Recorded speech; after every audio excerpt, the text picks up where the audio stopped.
Hi guys, कैसे हैं आप सब लोग। यार सॉरी, एक्चुअली क्या है कि मैंने ना एक वीडियो अपलोड किया था इंडिया 109 का फाइनेंशियल इंस्ट्रूमेंट का। तब मैंने बोला था कि आप एम्बेडेड डेरिवेटिव के कॉन्सेप्ट है उसकी वीडियो में बाद में अपलोड करूंगा। तो मैंने कहा ठीक है, अब उसकी वीडियो अपलोड करने का टाइम आ चुका है गाइस आपके लिए, क्योंकि अभी हमारे पेपर आ चुके हैं जैन 2021 के। एंड मुझे उम्मीद है कि एम्ड का क्वेश्चन पूछ सकता है, क्योंकि अभी तक एग्जाम में एम्ड डेरिवेटिव का क्वेश्चन नहीं पूछा गया है। अभी तक एग्जाम में एम्बेडेड डेरिवेटिव का क्वेश्चन नहीं पूछा गया। And I expecting for the Jain 21 examination या अपकमिंग एग्जामिनेशंस के अंदर अगर क्वेश्चन पूछा जाएगा एम्बेडेड का, तो वो कम से कम दोस्तों 8 नंबर का होगा। वो कम से कम 8 नंबर का क्वेश्चन पूछा जाएगा। एंड ये टॉपिक बहुत ही आसान है, ज्यादा मुश्किल नहीं है, क्योंकि एम्बेडेड के अंदर अब मैं आपको पूरा तो नहीं समझा पाऊंगा, क्योंकि पूरा समझने के लिए मेरा एक रेगुलर बैच जो आगे लॉन्च होगा उसमें मैं कंप्लीट समझाऊंगा। लेकिन ऐसा समझा पाऊंगा आप कोई भी क्वेश्चन अभी भी कर जाओगे सोल्व। कोई भी क्वेश्चन होगा आप कर जाओगे एग्जाम में सोल्व। एम्बेडेड डेरिवेटिव आईसीआई ने इसके ना 3 क्वेश्चन दिए गाइस। एक तो दिया हुआ है आईसीआई की इलस्ट्रेशंस के अंदर, एक दिया हुआ है टेस्ट योर नॉलेज से पहले ही है इलस्ट्रेशन, वहां भी दिया हुआ है। एक आईसीआई ने अभी जो नया स्टडी मटेरियल अपडेट किया उसका भी एक क्वेश्चन ऐड किया है एम्बेडेड डेरिवेटिव का। चलिए गाइस स्टार्ट करते हैं। एंड मुझे पूरी उम्मीद है आपको गाइस कि मेरी जो एफआई की वीडियो थी जिसका लिंक आपको आई बटन में अभी हो जाएगा, आई बटन पे, वो आपको अच्छी लगी होगी गाइस। एंड मैं अपनी साइड से पूरी कोशिश कर रहा हूं आपके लिए कि आपका जनवरी में आगे भी एग्जामिनेशन अच्छे से क्लियर हो जाए। Always believe in the conceptual understanding. हमें कोई भी चीज को रट्टा मारना नहीं है, हमें कोई भी चीज को नहीं जरूरत है रटने की, हमें अपने कॉन्सेप्ट पर बिलीव रखना है।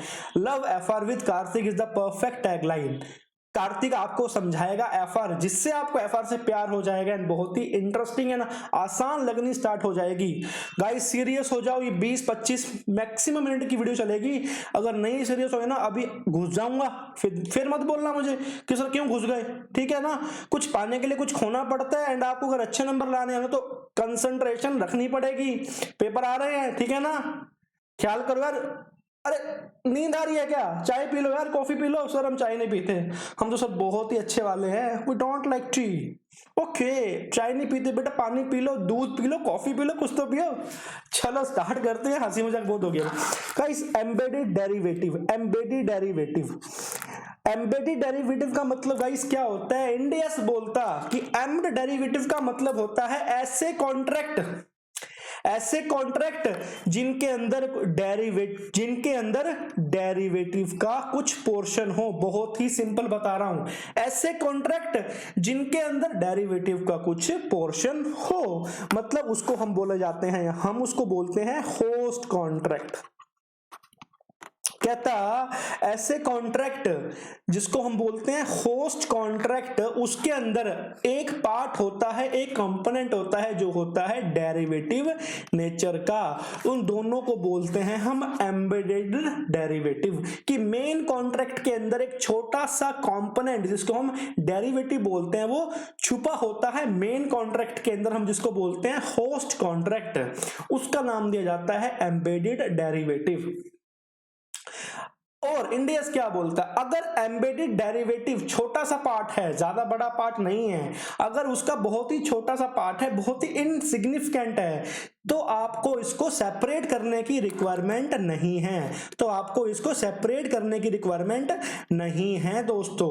अगर होस्ट कॉन्ट्रैक्ट मतलब non derivative contract, host contract को क्या बोला जाता है? Non derivative contract. अगर नॉन डेरिवेटिव कॉन्ट्रैक्ट, अगर नॉन डेरिवेटिव कॉन्ट्रैक्ट के साथ जोड़ दिया जाए डेरिवेटिव पार्ट, तो वो बन जाता है एम्बेडेड डेरिवेटिव। अब डेरिवेटिव का मतलब गाइस आपको पता ही है, जो जिसकी वैल्यू चेंज होती है मार्केट के रेट के हिसाब से, फॉरेन एक्सचेंज के हिसाब से, इंटरेस्ट रेट के हिसाब से, उसको बोला जाता है डेरिवेटिव पार्ट। एंड आपको कॉन्ट्रैक्ट मोस्टली मेजर करना है fair value through profit and loss पर। अगर गाइस अब फटाफट बात आते हैं एम्बेडेड डेरिवेटिव की। एम्बेडेड डेरिवेटिव की बात सुने तो डेरिवेटिव का मतलब गाइस आपको पता है, डेरिवेटिव मतलब गाइस आपको पता है कि ऐसी चीज जो चेंज होती है टाइम के साथ, कॉन्ट्रैक्ट के साथ। चलिए गाइस अब कल स्टडी मटेरियल भी खोल लेते हैं, हम स्टडी मटेरियल के अंदर भी चले जाते हैं। ये गाइस स्टडी मटेरियल अपना आपको डेरिवेटिव का खोल के अभी दिखा देते हैं कि एम्ड का मतलब क्या है, हम यही समझते हैं। ये आईसीआई का स्टडी मटेरियल है गाइस, ये आईसीआई का स्टडी मैट है। आ जाओ, ये आ गया। क्या बोलता एम्बेडेड, क्या बोलता, a embedded derivative is a component of a hybrid contract. Guys hybrid contract का मतलब होता है कि जिसके अंदर नॉन डेरिवेटिव पार्ट भी हो, जिसके अंदर डेरिवेटिव पार्ट भी हो, उनको बोला जाता है हाइब्रिड कॉन्ट्रैक्ट। कहता है that includes a non derivative host. Non derivative host का मतलब मेन कॉन्ट्रैक्ट, और जिसके साथ वो चेंज हो जाता है। क्या बोलता है, with the effect that some of the cash flow of the combined instrument vary in a similar way to the stand alone derivative, to the stand alone derivative. कहता है ऐसा कॉन्ट्रैक्ट जिसके अंदर होस्ट कॉन्ट्रैक्ट भी हो जो कि non derivative nature का हो, और वो कॉन्ट्रैक्ट उस इफेक्ट से कुछ के कैश फ्लो या तो आने वाला या तो इनफ्लो या आउटफ्लो वेरी करते हो बहुत ही सिमिलर वे के अंदर, जैसे हमारा स्टैंड अलोन वेरी करता है। चलिए गाइस, सर हमें कुछ समझ नहीं आ रहा ये क्या चल रहा है क्या नहीं चल रहा, सर समझ से बाहर है।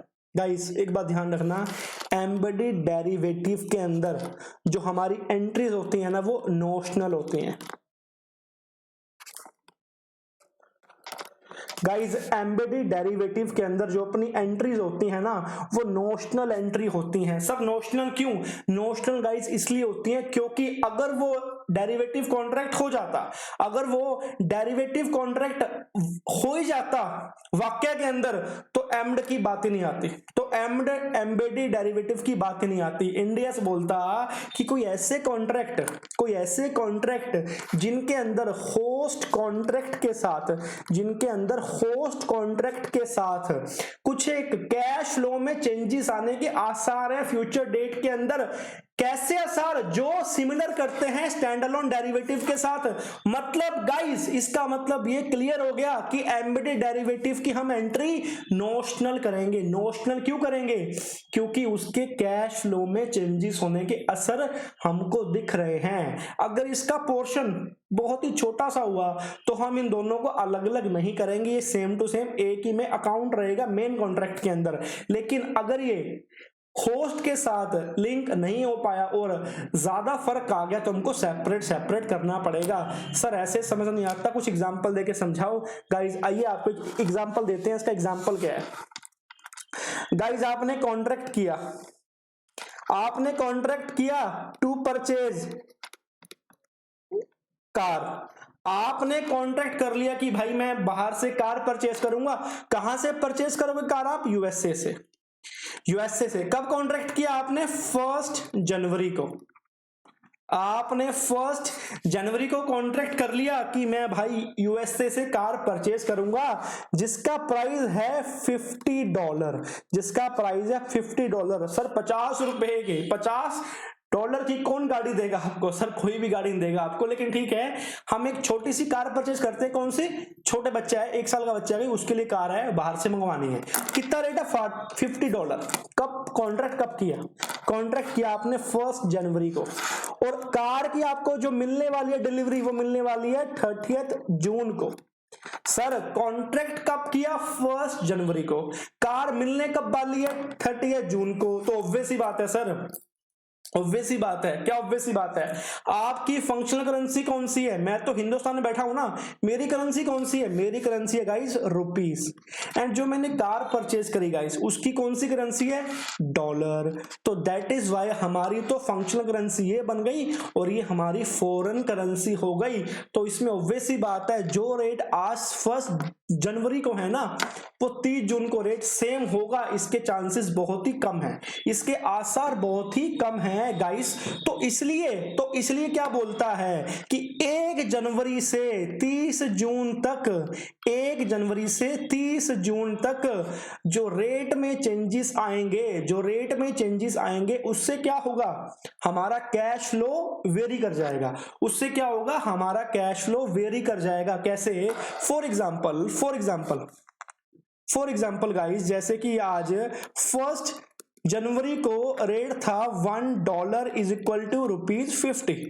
ओके, 1 जनवरी को रेट था $1 is equal to 50 rupees, and guys वही 30 जून को रेट हो गया $1 is equal to ₹55। $1 is equal to ₹55। Guys अब एक बात बताओ, जो ये डिफरेंस आया इन दोनों में, जो ये डिफरेंस आया 5 रुपीज का, 5 रुपीज का पर डॉलर, ये क्या है? This is variability in cash flow. इससे क्या हुआ, आपका कैश फ्लो वेरी कर गया। हालांकि आपने कोई फॉरवर्ड कॉन्ट्रैक्ट नहीं लिया, आपने गाइस कोई भी फॉरवर्ड कॉन्ट्रैक्ट नहीं लिया, लेकिन इंडियस क्या बोलता है कि इसके अंदर ऐसा कॉन्ट्रैक्ट बनने की, ऐसा डेरिवेटिव होने की पूरी संभावना है जिससे आपका कैश फ्लो वेरी कर जाए। क्या बोलता था वो? Similar to a derivative contract, कि अगर डेरिवेटिव कॉन्ट्रैक्ट होता तो उसमें ऐसे चेंजेस आते, तो इसको बोलते हैं एम्बेडेड डेरिवेटिव। गाइस ऐसे समझ नहीं आएगा, हम एक क्वेश्चन करते हैं सोल्व आईसीआई का, तब जाके आपको समझ बड़े आराम से आ जाएगा। गाइस अगर नहीं समझ आ रहा, घबराने वाली कोई बात नहीं है, क्वेश्चन करेंगे बड़े आराम से सोल्व हो जाएगा। हम क्वेश्चन गाइस जो एग्जाम में ना क्वेश्चन पूछता है वही करेंगे, क्योंकि इतना टाइम नहीं है हमारे पास। यस, ये वाला क्वेश्चन करते हैं बड़े आराम से, समझना दोस्त। This is embedded derivative question. Okay, great. On 1st January 2011, ABG Private Limited, a company incorporated in India, contract कब की बात हो रही है? 1 जनवरी की बात हो रही है। कहता जो ABG प्राइवेट कंपनी है, एक कंपनी है जो इनकॉर्पोरेटेड है इंडिया के अंदर, उसने एक एंटर किया कॉन्ट्रैक्ट टू बाय, क्या?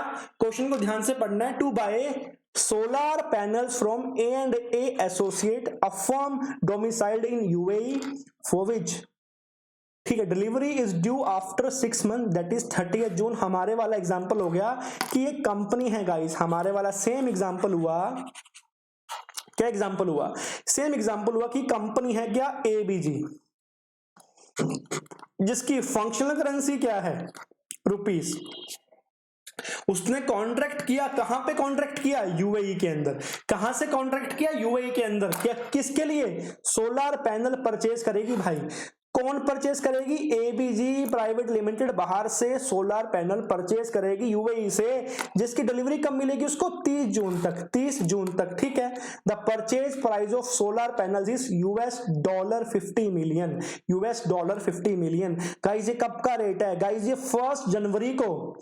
अब एक बात बताओ ना, हमने आपने, हाँ आप भी बाहर की पार्टी रहते हो, मैं रहता हूं इंडिया में, आप रहते हो बाहर, तो हमने आज कॉन्ट्रैक्ट किया कि सर मुझे आपसे सोलर पैनल चाहिए, ठीक है, जिसकी डिलीवरी कब मिलेगी? 6 मंथ के बाद, लेकिन रेट का फिक्स होगा, रेट तो आज ही फिक्स हो गया।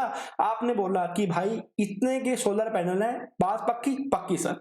तो गाइज परचेज प्राइस क्या है? 50 मिलियन। मतलब मुझे 30 जून को, रेट कब डिसाइड हुआ? 1 जनवरी को रेट डिसाइड हो गया। 1 जनवरी को रेट डिसाइड हो गया कि मुझे आपको 30 जून के अंदर, जैसे मुझे आप माल दोगे ना, जैसे आप मुझे माल दोगे, मैंने आपको इतने पैसे पे करने हैं, तो परचेज प्राइस आज ही होगा डिसाइड 50 मिलियन का। द फंक्शनल करेंसी, ऑब्वियस ही बात है, मेरी जो इंडियन कंपनी है उसकी फंक्शनल करेंसी क्या है? रुपीस। और बाहर वाले की फंक्शनल करेंसी, मतलब A&A की जो बाहर बैठा है उसकी क्या है? अपनी, ठीक है, जो भी है दिरहम्स है। The obligation to settle the contract in $, has been evaluated to an embedded derivative. The obligation to settle the contract in $, कि भाई मुझे तो क्या, मेरी फंक्शनल करेंसी क्या है? रुपीज। अब मुझे कौन सा पैसा पे करना है? मुझे पे करने हैं dollar. Has been evaluated to an em derivative. कहता हुआ एम्ड बन गया। क्यों सर? क्योंकि सर ये कॉन्ट्रैक्ट किस में हो रहा है? $, के अंदर। जिसके अंदर चांसेस हैं कि हमारा कैश क्या होगा, वेरिएबल खा जाएगा, वेरिएबल खा जाएगा। एक्चुअल में कोई कॉन्ट्रैक्ट नहीं हुआ। एम्ड के अंदर क्या होता है गाइस, एक्चुअल में कोई भी फॉरवर्ड कॉन्ट्रैक्ट रियल में हुआ ही नहीं, कोई भी फॉरवर्ड कॉन्ट्रैक्ट हुआ ही नहीं रियल में। कंपनी मान के चलती है अगर परचेज करते तो, अगर फॉरवर्ड कॉन्ट्रैक्ट हुआ था तो क्या होता, लेकिन एक्चुअली में गाइस फॉरवर्ड कॉन्ट्रैक्ट नहीं हुआ। कंपनी ख्यालों में सोच रही है, सपने ले रही है कि नहीं यार कैश फ्लो चेंज हो सकता है, कैश फ्लो चेंज हो सकता है, तो ये एम्ड डेरिवेटिव मान लो जो कि they are not related to the purchase contract, ये नहीं खा रहा रिलेट, मतलब इसको सेपरेट करना पड़ेगा। आपको पता है गाइस एज पर इंडियस 109 अगर कोई डेरिवेटिव है या तो वो डेरिवेटिव असेट हो या वो डेरिवेटिव लायबिलिटी हो, वो कैसे मेजर होती है, fair value through profit and loss से मेजर किया जाता है, fair value through profit and loss से मेजर किया जाता है। एंड गाइस आपको पता है कि इसमें कौन सी दो टाइप की अकाउंटिंग होती है, डेरिवेटिव के अंदर गाइस दो टाइप की अकाउंटिंग होती है, एक तो होती है गाइस ट्रेड डेट अकाउंटिंग, एक होती है सेटलमेंट अकाउंटिंग। सेटलमेंट का मतलब है कि हमको एंट्री कब कब पास करनी है, एक तो रिपोर्टिंग डेट पर, एक तो रिपोर्टिंग डेट पर, एक कब, जब इसकी मेजरमेंट होती है, जब इसकी सेटलमेंट होती है, हमको दो ही डेट पर इसकी एंट्री पास करनी होती है। ओके गाइस, तो हमको अब इवैल्यूएशन करनी है इसकी परचेज कॉन्ट्रैक्ट की।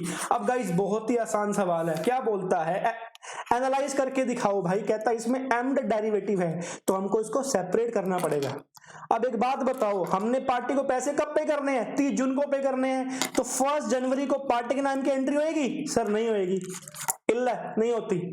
अब इसके अंदर क्या है, एक तो डेरिवेटिव पार्ट है, क्या है, डेरिवेटिव पार्ट है गाइस इसके अंदर।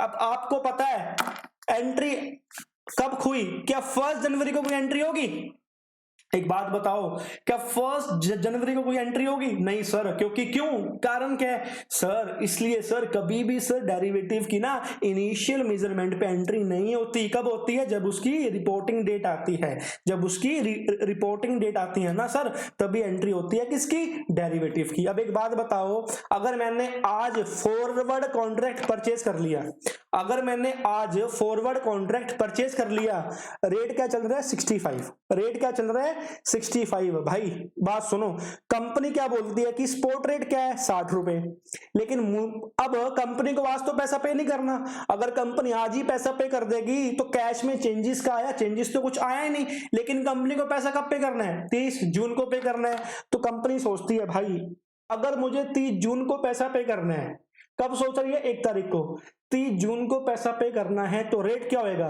रेट है इसमें दिया हुआ है 6 मंथ फॉरवर्ड रेट। 1 जनवरी को रेट क्या चल रहा है, कब का, 30 जून का, 65 रुपए। ठीक है भाई, काम हो गया।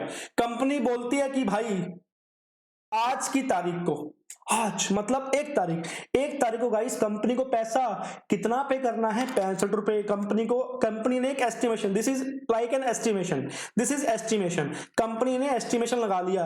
गाइस रियल में कोई कॉन्ट्रैक्ट नहीं हुआ, अगर कॉन्ट्रैक्ट होता रियल में तो लिखता साफ साफ कि कंपनी ने फॉरवर्ड कॉन्ट्रैक्ट परचेज किया, लेकिन ये क्वेश्चन है एम्बेडेड डेरिवेटिव का, तो इसमें नोशनल एंट्री हो रही है on the basis of estimation. अब स्पॉट रेट कितनी है गाइस, गाइस ऑब्वियस ही बात है, अब स्पॉट रेट कितनी है 60।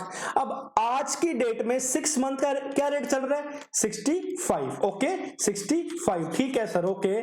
कंपनी ने बोला कि ठीक है मुझे तो 65 रुपीज पे करने हैं, क्यों, क्योंकि भाई ये कॉन्ट्रैक्ट है बाय का, बाय सोलर पैनल, आपके पास सोलर पैनल आएंगे और आपको क्या पे करना है, सामने वाले को पैसा पे करना है, रुपया पे करना है, डॉलर पे करने हैं आपको, ठीक है। तो क्या बताओ 1 जनवरी को एंट्री होगी, नहीं सर 1 जनवरी को कोई एंट्री नहीं होगी, क्योंकि डेरिवेटिव के लिए, क्योंकि हमने एम्बेडेड को सेपरेट कर दिया और ये अलग से डेरिवेटिव का नाम दे दिया, तो जो डेरिवेटिव होता है गाइस उसकी कभी भी स्टार्टिंग में कोई भी एंट्री नहीं की जाती, तो इनिशियल मेजरमेंट पर कोई भी एंट्री नहीं होगी, क्यों, क्योंकि गाइस हम सेटलमेंट अकाउंटिंग का रूल फॉलो हो रहा है हमारा।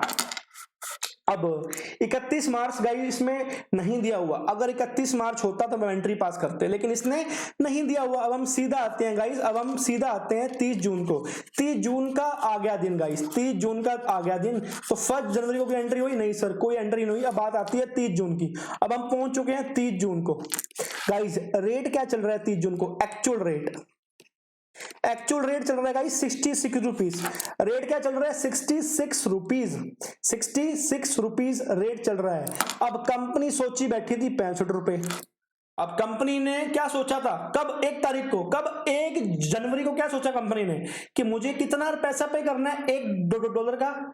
कंपनी ने गाइस 1 जनवरी को क्या सोचा कि मुझे $1 का कितना पैसा पे करना है? 65 रुपीज। लेकिन गाइस एक्चुअल में वो कितना हो गया? 66 रुपीज। एक्चुअल में वो कितना हुआ? 66 रुपीज। अगर वो कॉन्ट्रैक्ट करता एक्चुअली में तो कितने पैसे पे करता? 65। अगर वो कॉन्ट्रैक्ट करता एक्चुअली में तो वैसी बात है वो कितने पैसे पे करता? 65। लेकिन गाइज इसने कॉन्ट्रैक्ट नहीं किया, इसने कॉन्ट्रैक्ट तो एक्चुअली में किया ही नहीं और रेट हो चला 66 रुपए। अब एक बात बताओ, पे करता 65 अगर कॉन्ट्रैक्ट होता, अब कॉन्ट्रैक्ट हुआ नहीं, अब पे कितने करने पड़ गए? 66 रुपीज। तो गाइज आपको पता है यहां पर लॉस खा गया, वो लॉस खा गया $1 का। उसको गाइज $1 का लॉस हो गया ऑन पर डॉलर, उसको $1 का लॉस हो गया पर डॉलर। और उसको पैसे कितने पे करने हैं? 50 मिलियन। उसको पैसे कितने पे करने हैं? 50 मिलियन। तो गाइज क्या एंट्री पास करोगे? तो गाइज क्या एंट्री पास करोगे? कब? 30 जून को। क्या एंट्री पास करोगे? लॉस हो गया मतलब क्या बन गई आपकी? लायबिलिटी बन गई। तो क्या आएगा? Profit and loss account debit. Profit and loss account debit कितना? 50 मिलियन इंटू 1 टू क्या? Derivative financial liability. कितने? 50 रुपीज से। गाइज आपको 50 मिलियन का लॉस हो गया। गाइज आपको 50 मिलियन का लॉस हो गया। This is the concept of embedded derivative. ये बोलते हैं क्योंकि अगर कॉन्ट्रैक्ट वाकई में हुआ होता तो हमको $1 का बेनिफिट होता, तो हमको $1 का बेनिफिट होता। क्योंकि क्यों? क्योंकि हमको डॉलर मिलता कितने में? बैंक से 65 रुपए मिलता। लेकिन यहां तो कोई गाइस कॉन्ट्रैक्ट है ही नहीं, तो अब स्पॉट रेट कितना हो गया? 66 हो गया। जो चीज हमको 65 में मिल सकती थी अब हमको वो 66 में मिल रही है गाइज। जो चीज हमको 65 में मिल सकती थी वो चीज गाइज हमको 66 रुपीज में मिल रही है। हमको $1 फालतू पे करना पड़ गया, तो आपका 50 मिलियन का लॉस हो गया। अब गाइज आती है एंट्री खत्म करने की। अब 30 जून को क्या होगा? कॉन्ट्रैक्ट तो कंप्लीट हो गया। अब मुझे बात बताओ भाई मुझे एक बात बताओ गाइज, 30 जून को आ गए हम गाइज, मुझे एक बात बताओ, अब एंट्री हो रही है गाइज अपनी 30 जून को, क्योंकि एक एंट्री तो हमारी हो चुकी है। फर्स्ट जनवरी को कोई एंट्री होनी ही नहीं है। 30 जून को पहले एंट्री किसकी पास करी हमने? क्या? Profit and loss account debit to derivative financial, क्या हमारी जो बन गई लायबिलिटी कितने से? 50। किसने से बताओ? वो बनी गाइस 50 मिलियन से लायबिलिटी बन गई। अब हम करने जा रहे हैं सेटलमेंट की एंट्री। अब 30 जून का दिन हमने सामने वाले को पेमेंट करनी है। 30 जून का दिन है गाइस, हमने अब सामने वाले को पेमेंट करनी है। गाइस 30 जून का दिन है, हमने अब सामने वाले को पेमेंट करनी है। तो गाइस अब एक बात बताओ, जब मैंने उसको पेमेंट करनी है तो मेरी जेब से क्या जाएगा? कैश जाएगा। कैश जाएगा क्यों? To trade payable. Trade payable कौन सी? सामने वाली पार्टी। टू ट्रेड पेबल क्यों? सामने वाली पार्टी। सर सामने वाली पार्टी, बिल्कुल सर। टू ट्रेड पेबल सामने वाली पार्टी। सर मैंने उसको पैसा कितना पे करना है? भाई मैंने उसको पैसा पे करना है 50 मिलियन इंटू 66 रुपीज।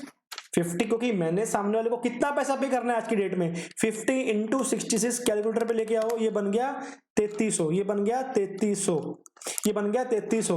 अब गाइस जो 30 जून को मैंने डेरिवेटिव फाइनेंशियल लायबिलिटी बनाई थी, जो 30 जून को मेरी डेरिवेटिव फाइनेंशियल लायबिलिटी आई थी, उसको क्या करना पड़ेगा?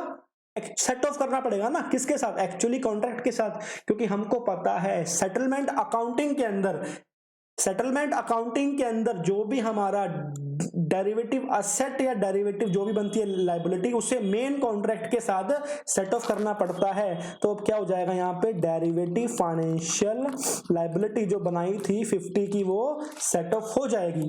बाकी क्या बचा, बाकी ये गाइस बचा है सोलर पैनल। जो हमारे पास सोलर पैनल्स आएंगे ना उसको डेबिट कर दो 3250 रुपए से। Guys this is your final contract, this is the question of embedded solve हो गया। ऐसे ही क्वेश्चन सोल्व हो जाएंगे सारे के सारे आपके एम्बेडेड डेरिवेटिव के। चलो अब एंट्री पे आते हैं गाइस, एंट्री क्या की है इसने देखते हैं। देखो क्या बोलता है, no accounting entry are passed on the date of entering into purchase contract that is 1 January. On that date the forward contract has a fair value of 0। ठीक है ना। अब आते हैं सब्सिक्वेंटली ऑन 30 जून। गाइस इसने entry दी है करोड़ के अंदर, हमने लिया था इसको मिलियंस के अंदर, तो एक जीरो फालतू लगा लो हर जगह, क्योंकि इसने लिए मिलियन के अंदर, इसने लिए करोड़ के अंदर, हमने ली थी मिलियंस के अंदर। तो loss on derivative contract to derivative liability 50 का। इन्वेंट्री मतलब सोलर पैनल कितने, 3250 के। हमने यहाँ पे हमने भी कितने के लिए थे, 3250 के लिए थे गाइस यहाँ पे।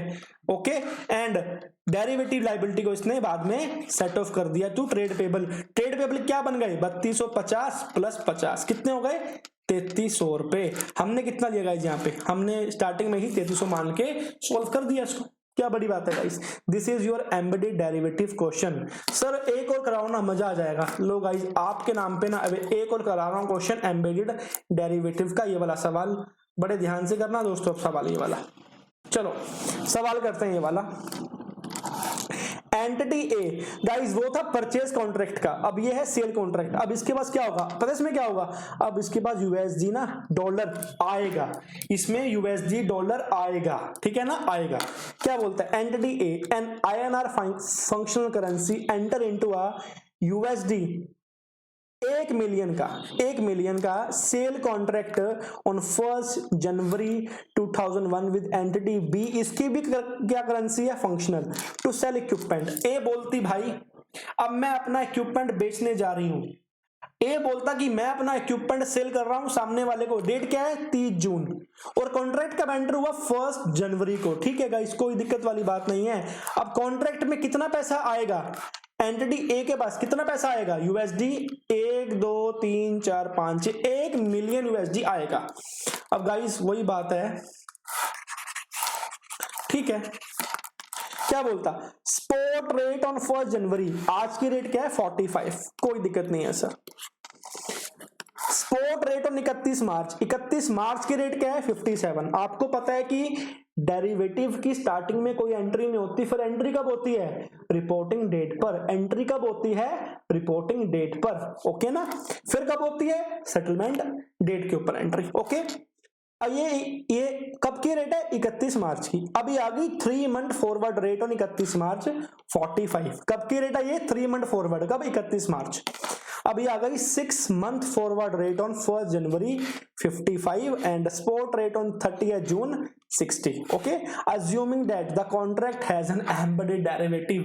क्या बोलता है भाई, मान के चलो कि इसके अंदर एम्बेडेड डेरिवेटिव है। अगर मान लिया मतलब अगर कहीं आपको क्वेश्चन में आ गया नजर embedded derivative, that means contract नहीं हो रहा रियल में कॉन्ट्रैक्ट नहीं हो रहा। एंटिटी सोच रही है, ख्वाबों में सोच रही है कि अगर उस कॉन्ट्रैक्ट होता, अगर एम्बेडेड होता तो हमारे पास कितना आता या कितना पैसा पे होता सामने वाले को। That is not closely related and required separation.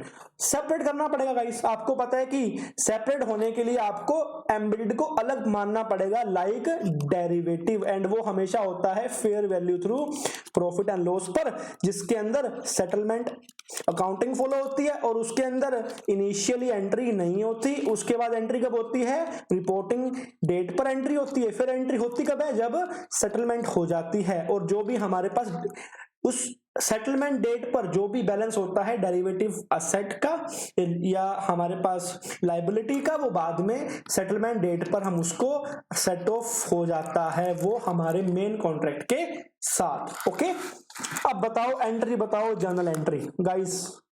अब मैं इसको मिटा रहा हूं बिल्कुल ही। अब आपको एंट्री खुद से बतानी है एम्बेडेड डेरिवेटिव की, बहुत ही आसान है।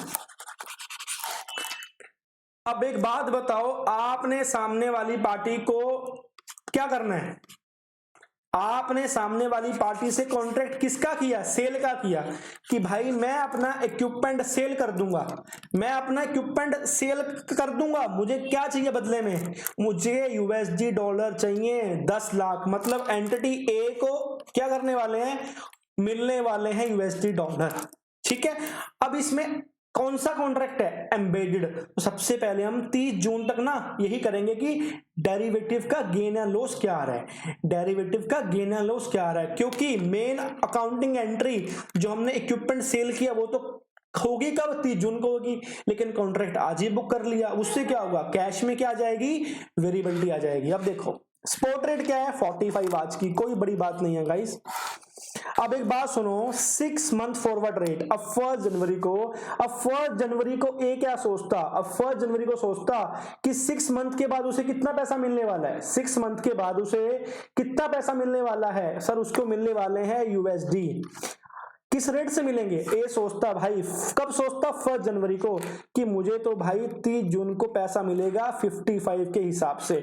तो गाइज उसकी रेट हो गई $1 इज इक्वल टू ₹55 की रेट हो गई। एंड 1 जनवरी को कोई भी एंट्री पास नहीं की जाएगी। फिर एंट्री कब पास की जाएगी? 31 मार्च को, date is the reporting period, date is reporting period. Actually में कोई कॉन्ट्रैक्ट नहीं होता। अब वो 31 मार्च पर आ गया, अब वो 31 मार्च पर आ गया, अब वो 31 मार्च पर आके फिर सोचता है, अब वो 31 मार्च पर आके फिर सोचता है, क्या सोचता?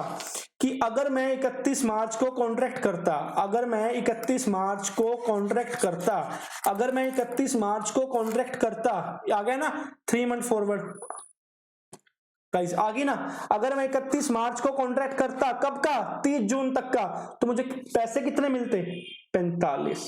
ओ भाई क्या हुआ? 3 month forward rate on 31 March, 3 month forward rate क्या है? 45। ओहो गाइस, 3 मंथ के अंदर ना रेट चेंज हो गया। 31 मार्च में 3 मंथ फॉरवर्ड रेट कितना है? 45 का। पहले कितना सोचा था? 55 का। क्या हो गया गाइस? ए सोचता अगर मैं पहले कॉन्ट्रैक्ट हो जाता तो पैसे कितने मिलते? 55 रुपए के हिसाब से मुझे पैसे मिलते। अब पैसे कितने मिल रहे हैं? 45 के हिसाब से। तो गाइज यहां पर लॉस हो गया 10 रुपए का, लॉस हो गया। कैसे लॉस हो गया? क्योंकि गाइज ये सेल कॉन्ट्रैक्ट है, इसको अपना इक्विपमेंट सेल करना है, इसके पास क्या आ जाएंगे? यूएसडी आ जाएंगे। अब यूएसडी आ जाएगा तो अगर वो 1 जनवरी को मार्केट में बेच के आता तो पैसे कितने मिलते? $1 के 55 मिलते। अब 31 मार्च को 3 मंथ फॉरवर्ड का कितना रेट चल रहा है? 45 रुपया। तो पैसे उसको कितने मिलेंगे? 45। तो भाई 10 रुपए का सीधा साधा लॉस हो गया। अगर एक्चुअली में कॉन्ट्रैक्ट होता तो ये लॉस नहीं बन जाता, ये प्रॉफिट हो जाता। लेकिन एक्चुअली में तो कॉन्ट्रैक्ट हुआ ही नहीं। वो बोलता शिट यार, मुझे पहले 55 के हिसाब से पैसे मिल रहे थे, अब मुझे 45 के हिसाब से पैसे मिल रहे हैं, तो 10 रुपीज का लॉस आ गया। तो क्या एंट्री पास करोगे 31 मार्च को? एंट्री पास हो जाएगी लॉस ऑन डेरिवेटिव। कितना? 10 रुपए का लॉस है। कितने हैं भाई? 1 2 3 4 5 6 टू P&L। कितना? 1 2 3 4 5 6 7 1 CR का लॉस हो गया। ओके, अगर गाइस ये होता बाय कॉन्ट्रैक्ट, मान के चलो अब ये बाय कॉन्ट्रैक्ट है, अब ये बाय कॉन्ट्रैक्ट है, मतलब गाइस बाय का मतलब है कि उसको सामने वाले से इक्विपमेंट परचेज करना है और क्या देने हैं, डॉलर देने हैं, और एक है एम्ड का, तो क्या होता, तो गाइज ये होता कि 1 जनवरी को मुझे कितने पैसे पे करने हैं, $1 के 55, लेकिन गाइज 31 मार्च को फॉरवर्ड रेट चेंज हो गया, फॉरवर्ड रेट 30 जून का कितना रह गया, 45, तो बल्ले बल्ले जो चीज मुझे 55 की पे करनी थी ना, आज मुझे कितने पे करने हैं, 45 रुपए पे करने हैं सामने वाली पार्टी को, तो 10 रुपीज का प्रॉफिट हो गया। तो आपको ऐसे सोचना है, अगर एक्चुअली होता तो बात लगती, अगर कोई कॉन्ट्रैक्ट एक्चुअली है वो डेरिवेटिव है, वो एम्ड नहीं है। एम्बेडेड का मतलब है कि होस्ट कॉन्ट्रैक्ट के अंदर नोशनली एक कॉन्ट्रैक्ट इंक्लूड हो गया जिससे कैश का वेरिएबिलिटी चेंज होती है। Okay done. लेकिन अभी गाइस सेल कॉन्ट्रैक्ट ही है तो हमारा लॉस हो गया कब, 31 मार्च को। ओके अब गाइस 31 मार्च को रेट क्या है, 45। अब 55 अब रेट नहीं है, अभी हमने क्या सोचा है कि भाई 31 मार्च को मुझे पैसा 45 रुपए के हिसाब से मिलेगा। अब हम पहुंच चुके हैं एक्चुअली डेट पे, कब, 30 जून को आ चुके हैं। अब आपको पता है कि भाई जिस दिन मेन कॉन्ट्रैक्ट की डेट आती है उस दिन forward rate is equal to spot rate same हो जाते हैं। अब मेन दिन आ गई जिस दिन हमको इक्विपमेंट सेल करना है, हमारे पास क्या आएंगे, पैसे आएंगे वहां से। अब क्या रेट चल रहा है, 60 रुपए। ओहो भाई क्या रेट चल रहा है, 60 रुपए। सर 31 मार्च को सोचा था कि $1 के मुझे 45 रुपए मिलने वाले हैं, लेकिन गाइज अब रेट क्या चल रही है, 60 रुपए। अब मुझे उसी डॉलर के 60 रुपए मिल जाएंगे। क्या पहले कोई कॉन्ट्रैक्ट हुआ था 31 मार्च पे, नहीं हुआ। सोच रहे थे भाई इतने पैसे मिलेंगे, अब पैसे कितने मिल गए, 60 रुपए। तो गाइस बात बताओ भाई, ये आपको वहां से यूएसडी मिलने वाला है, जितना ज्यादा रेट होगा उतने ज्यादा प्रॉफिट। 31 मार्च पे पैसा कितने मिलने वाला था, 30 जून के फॉरवर्ड 45 रुपए, 30 जून पे रेट क्या चल रहा है, 60 रुपए। तो गाइस $1 पे 15 रुपए की इनकम प्रॉफिट। पहले हुआ क्या था, 10 रुपीज का लॉस खा के आए थे। क्यों, पहले सोचा था 1 जनवरी को कि 30 जून को कितने पैसे मिलेंगे, 55 रुपए का रेट होगा $1 का, लेकिन 31 मार्च को आके हमारा सपना चूर हो गया, रेट डाउन हो गए, 10 रुपए का लॉस लग गया, लेकिन उसी 45 से रेट वो उठ के 60 हो गया, 15 रुपीज का प्रॉफिट हो गया। तो क्या बनेगी एंट्री, एंट्री बन जाएगी क्या एंट्री बन जाएगी, ये बन जाएगी derivative financial asset to P&L। Profit हुआ ना कितने का, 1.5 करोड़ रुपए का। अब एक बात बताओ भाई, 1 करोड़ की क्या है, लायबिलिटी है, 1.5 करोड़ का एसेट है, तो क्या होगा, नेट के अंदर क्या बचा, डेरिवेटिव फाइनेंशियल एसेट। कितने अमाउंट का, 50 लाख रुपए का। ओके 50 लाख रुपए का। अब बात आती है 30 जून की। अब एक्चुअली में बात आ गई 30 जून की। अब गाइस एक्चुअली में बात आती है 30 जून की। अब एंट्री करते हैं 30 जून को। 30 जून को मुझे सामने वाली पार्टी से क्या मिलने वाला है, डॉलर मिलने वाले हैं। कितने रेट से, 60 रुपए से। तो मेरा क्या बन गए वो, ट्रेड रिसीवेबल। मुझे उनसे पैसे लेने हैं, कितने, 1 2 3 4 5 6 इंटू 60, कितने हो गए, 60, 1 2 3 4 5 6। ओके 2 क्या होगा, इक्विपमेंट। भाई इक्विपमेंट भी तो मैंने सेल किया है ना उनको इक्विपमेंट भी तो सेल किया है ना, यहां एंट्री कर लो बस।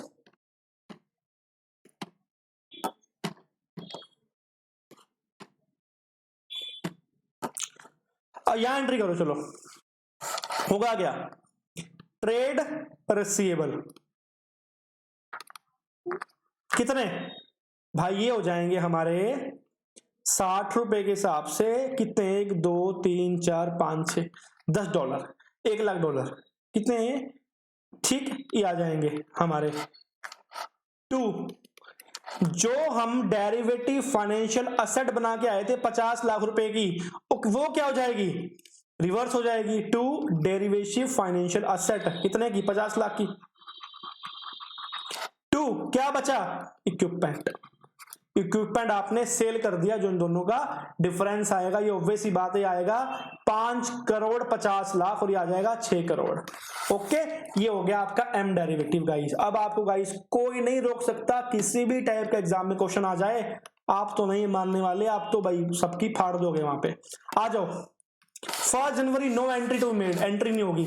31 मार्च पर क्या हो गया, डेरिवेटिव फाइनेंशियल गई, सॉरी क्या बन गई, डेरिवेटिव फाइनेंशियल लायबिलिटी बन गई, कितने की, 1 CR की। अब होगा क्या, 30 जून को क्या होगा, प्रॉफिट हुआ, 30 जून को प्रॉफिट हुआ 1.5 करोड़ रुपए का, जिससे क्या होगा, ऊपर वाली जो हम बना के आए थे उसको हमने रिवर्स कर दिया और 50 लाख का हमने क्या बना लिया, असेट बना लिया गाइस। एंड आपको गाइस पता है इसने एंट्री क्या की हुई है, अलग अलग की है, मैंने एंट्री एक में ही कर दी। मैंने क्या क्या यहाँ पे लिख दिया, ट्रेड रिसीवेबल 60,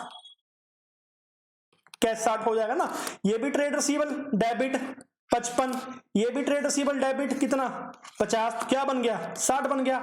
टू सेल मतलब टू इक्विपमेंट भाई बिका 55 का, और जो हमने डेरिवेटिव असेट बनाया था ना 50 लाख का, उसको हमको क्या करना पड़ेगा, रिवर्स करना पड़ेगा। क्यों, being derivative asset reclassified as a part of trade receivable bring into spot rate to the sale guys. This is your contract, this is your contract em derivative का।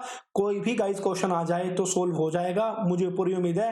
होपफुली गाइस आपको video अच्छी लगी हो and concept आपको समझ आ गया हो। Guys all the best, take care and exam में अच्छे नंबर लेके आना। बाय गाइस, दोस्त आपका सी कार्तिक।